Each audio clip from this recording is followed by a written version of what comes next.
Ladies and gentlemen, welcome back semuanya ke live ya. Selamat datang semuanya, selamat datang. Gue mau kasih tahu satu main news, yaitu tentang the rate cut yang bakal datang. The rate cut yang bakal datang. Ini gue sengaja, gue taruh naked chart buat Bitcoin. Jadi analisa-analisa atau indikator-indikator dan gambar-gambar yang lain. Gambar-gambar sebelumnya gue nggak sengaja masukin. Karena gue mau fokusin ke kalian ke topik ini. Biar kalian siap-siap nih. Kira-kira kalian masih mau hold, atau kalian mau jual, atau kalian masih mau nambah lagi, atau dan lain-lain lah. Dari Brad ETH, gue bakal kasih tahu dulu. Nanti gue bakal jelasin ke kalian pelan-pelan dalam bahasa Indonesia, oke? Rate cuts will send us to the moon. Rate cuts will send us to the moon.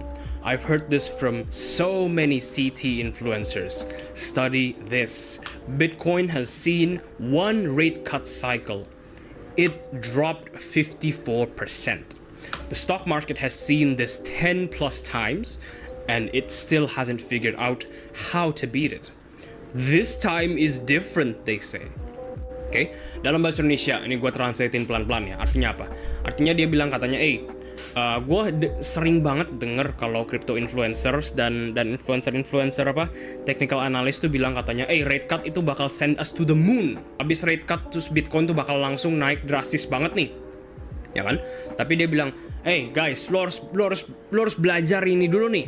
Bitcoin selama sejarah itu baru ngelewatin satu rate cut doang. Itu pun saat ngelewatin rate cut itu turun sebanyak 54%. Saham gimana? Dia juga jelasin nih kalau the stock market, pasar saham udah ngelewatin 10 plus kali rate cut. Ya, udah ngelewatin 10 plus kali rate cut. Dan sampai sekarang masih pasar saham tuh masih nggak bisa nge-beat rate cut, ya. Nah, data historisnya mana? Nah, di bagian kiri baru gua kasih tahu ya. Ini the Fed pivots ya versus stock market ya. Kita lihat ya, setiap kali ada rate cut ya, ada rate cut atau biasanya diikuti rate cut ini biasanya diikuti dengan adanya resesi ya, atau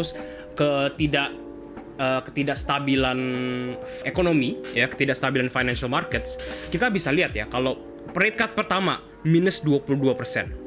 Rate cut kedua, oil crisis, S&P 500 minus 40%, Nasdaq minus 50%, double dip minus 24%, minus 28%, Gulf War, ini benar-benar lama sekali ya, gua aja belum lahir ya, tapi Gulf War minus 10%, minus 28%, ya, .com bubble minus 40%, minus 56%, Great Financial Crisis 2007, ya, sebelum 2008, ingat ya. Ini Great Financial Crisis minus 56%, ini paling besar ya. Minus 53% buat Nasdaq dan buat S&P respectively, ya. Dan yang terakhir COVID-19 minus 27%, minus 20%. Ya. Jadi selama history setelah rate cut ya, selalu diikuti atau biasanya diikuti dengan resesi atau sebuah krisis. Baik itu kecil, baik itu besar, kayak misalnya Gulf War kan kayak ya udahlah, itu kan emang saat itu kan lagi perang dingin, seinget gue ya, lagi perang dingin. Terus bukan proxy wars, kalau kalian ngerti proxy wars ya, sekitar di era-era itulah yang dimana perang mulu. Nah sekarang COVID-19 yang paling terakhir ya, krisis moneter ini, bukan moneter ya, krisis financial ini, mini krisis financial ini minus 27%, minus 20% buat S&P dan Nasdaq. Dengan average minus 30 buat S&P dan minus hampir 40% buat Nasdaq. Ya, dan dia bilang katanya this time will be different. Ya, this time will be different. This is a very very bad news ya. This is a very bearish news karena biasanya kalau kayak kita lihat Bitcoin aja deh. Bitcoin kan ada yang namanya 4-year cycle theory, gara-gara didorong dari Bitcoin halving, ya kan? Jadi kalau kita mundurin dikit waktu, kita ke daily, kita mulai dari sini. Setiap kali ada pump up begini, kenapa ada pump up ke atas ya? Itu gara-gara kita selalu lihat ada halving, ya. Ada halving di bawah atau ada halving di daerah sini atau run up ke halving, terserah itu bisa. Jadi kita ada halving di sini. ya kan? Abis itu baru kita run up naik ke atas. Selalu kayak gitu untuk Bitcoin cycle, ya kan? Terus bear market turun. Ini nggak kelihatan kayak bear market ya, tapi kalau kita zoom in, nah ini baru kelihatan dumpnya ya, dimana ini dump sebesar 80% untuk Bitcoin. Parabolic movement up itu selalu ya, secara historical itu selalu didorong dengan adanya pemahaman kalau Bitcoin itu semakin lama semakin rare. Nah, bedanya adalah ini sama ya, saat itu semuanya makin naik. Nah, cycle kemarin itu dites nih, dites apakah Bitcoin ini bisa lanjut parabolic atau tidak, ya kan? Dengan adanya COVID crash ini. Ingat yang COVID crash tadi kan? Bentar. Oke, dengan adanya COVID crash tadi kan, ini yang ini nih, COVID crash, minus 27%, yang ini. Nah, ternyata Bitcoin itu nggak juga lengah dengan makroekonomi. Jadi cycle kemarin ini Bitcoin ini dites pertama kali nih, apakah Bitcoin ini bisa running nggak ngikutin makroekonomi atau malah juga ngikutin makroekonomi. Ya, gara-gara sebelumnya nggak ngikutin sama sekali, ya kan? Semua parabolic, ya kan? Bitcoin kan dibuat sama Satoshi Nakamoto itu dari dia lihat resesi 2008. Satoshi Nakamoto pikir kayak, waduh, kalau resesi duit kita tuh useless, ya, kita nggak bisa beli apa-apa, semua harga terlalu mahal, harga rumah terlalu mahal, makanya dia buatlah cryptocurrency pertama kali, yaitu Bitcoin, ya, untuk melawan fiat currency, untuk melawan resesi. At least visinya sih kayak gitu. Tapi di cycle kemarin kita baru dites kalau ternyata Bitcoin ini nggak bisa jauh-jauh dari makroekonomi. Dan sekarang cycle ini ya bener-bener dites banget nih, ya kan? Dimana kita udah nggak lagi nih didorong dengan adanya hype halving, ya. Bodoh amat mau halving atau enggak, karena buktinya apa? Ini gua ke chart beda ya, biar nggak ada spoilers. Nih, buktinya apa? Ini semua itu didorong bukan adanya halving, ya.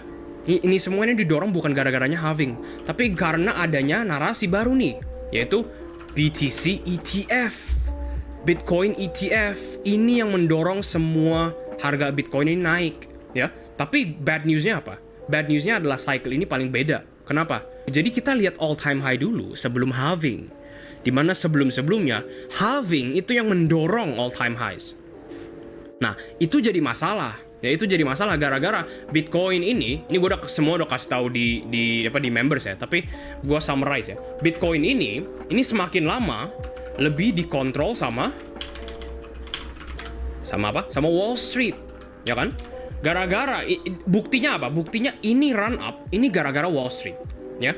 FOMO ini bukan lagi didorong dengan fundamental Bitcoin melawan fiat currency, Bitcoin jadi aset investasi bagus dan lain-lain, tapi lebih ke Wall Street bakal masukin Bitcoin nih, bakal up only, invest aja, gara-gara kalau aset kalau dipegang Wall Street itu langsung naik, dan benar naik. Tapi semua ini kalau kalian udah masuk kripto dari Desember 2 tahun yang lalu ya. Nih, ini run up, ini semua ini gara-gara Wall Street, tapi ETF-nya itu baru muncul di sini. Ups. Di sini nih. Dan semua ini itu run up FOMO semuanya untuk masuk lebih duluan sebelum Wall Street ngeluarin produknya. Dan sekali mereka keluarin produk, sell the news, ya kan? Jadi semua ini pada buy the rumor, which is very very smart ya. Kalau kalian yang beli Bitcoin di bawah sini, tapi sekali keluar sell the news, ya kan? Sell the news, Wall Street keluarin Bitcoin, langsung ada outflow besar banget dari retail, ya maksudnya dari crypto side ya. Tapi Wall Street dapat inflow besar. Dan sekali Wall Street udah masuk, bener-bener udah masuk, inflow-nya masuk, kita run up langsung all time highs. Nah, ini problem gara-gara Bitcoin tuh semakin lama semakin ngikutin makroekonomi, ya. Artinya Bitcoin ini nomor 1 ya. Nomor 2 adalah Bitcoin ini juga bakal ngikutin dampak makroekonomi. Abis itu lu bilang nih ya, ini buat yang teman-teman beginner, penonton beginner ya, tenang aja kok, gue megang altcoin, nggak bakal turun kok, nggak bakal turun altcoin gue. Gue megang PP kok. yang megang Bitcoin mah bakal turun, yang megang PP bakal up only. Salah ya, lu salah besar, lu salah berat. Nonton video gue lebih banyak ya. Bitcoin itu kripto terbesar sekaligus market cap terbesar di crypto market ya, nomor satu for a reason, dengan market capitalization hampir 60% ya, hampir 60%. Keyakinan semua cryptocurrency itu semuanya tuh ada di Bitcoin. Kalau Bitcoin fails ya, semua cryptocurrency kalian, atau hampir, nggak semua sih, tapi gue bakal bilang 90% lah, 90% cryptocurrency kalian juga bakal fail. Kembali lagi ke sini ya. Terus apa hubungannya kok sama ini nih? Kembali lagi ke sini. Gara-gara Bitcoin ini udah deket, udah klop banget, atau udah terpengaruh besar nih. Bukan hanya sedikit ya, terpengaruh besar dengan adanya makroekonomi, changes in macroeconomy, rate of macroeconomy, misalnya kayak rate cuts dan lain-lain, ya kan? Ini itu bakal ngedampak besar kalau seandainya saham juga ikut turun. Dan di video members kemarin yang gue bilang S&P 500 bakal crash, itu unfortunately ya, pas banget waktunya dengan saham bakal turun. Kalau seandainya teori ini benar, S&P 500 ini bakal crash. Mana? Gua kasih cuplikan gambar ya. There it is, bakal crash ya. Babum ya. Kalau kebetulan crash, ada kemungkinan besar ya kalau Bitcoin ini juga bakal ikut crash. Ada kemungkinan besar banget, apalagi kalau seandainya teori resesi ya, upcoming teori resesi tahun depan itu juga in play. Ini yang gue mau kasih tau ke kalian.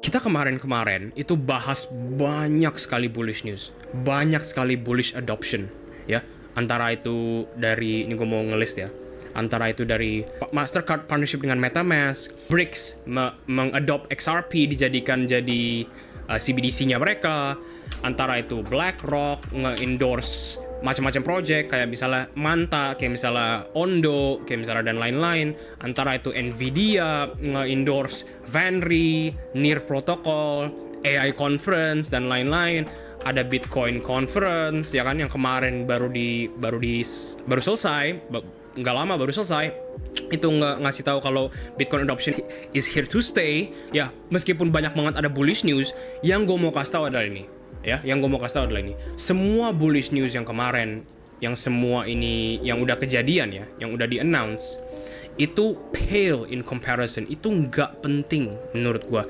Kalau Wall Street masih bilang oh Bitcoin bakal turun, Wall Street kalau masih belum puas sama Bitcoin, Wall Street kalau seandainya masih mau, atau bukan Wall Street lah, big money yang mengontrol makroekonomi dan lain-lain lah ya. Kalau mereka masih belum puas, atau masih takut, atau masih nunggu wait and see ya, masih wait and see gara-gara adanya rate cut yang bakal datang kan bakal ada news ada rate cut tanggal 18 September. Check your calendars ya, check your calendars. Bitcoin ini susah banget naiknya. Gara-gara sayangnya cycle ini tuh lebih dependent ke Wall Street dan ETFs. Kalau seandainya Wall Street or the big money belum on board ke Bitcoin ya, mau itu news sebaik apapun, itu bakal susah sih. Sayangnya sih, itu bakal susah untuk ngenaikin harga Bitcoin short term. Ini yang gue mau kasih tau ke kalian nih, short term ya, short term. Tapi kalian nggak bisa deny ya, gue mau kasih tau nih ya, kalian nggak bisa deny Bitcoin adoption long term itu will not stop ya. Bitcoin adoption long term will not stop. Apalagi Mastercard baru involved, ETFs institution baru involved. Heck, Russia lihat aja lah, Russia start using Bitcoin cryptocurrency ya, for international transactions from tomorrow ya. Like, Bitcoin is here, cryptocurrency is here, and it's here to stay ya. Short term wise, very different story ya. Very different story. Itu yang mau gue ngomongin hari ini. Take care semuanya. Have a good evening everyone. Jangan lupa have a good rest. I will see you in the next live. Take care. Bye bye.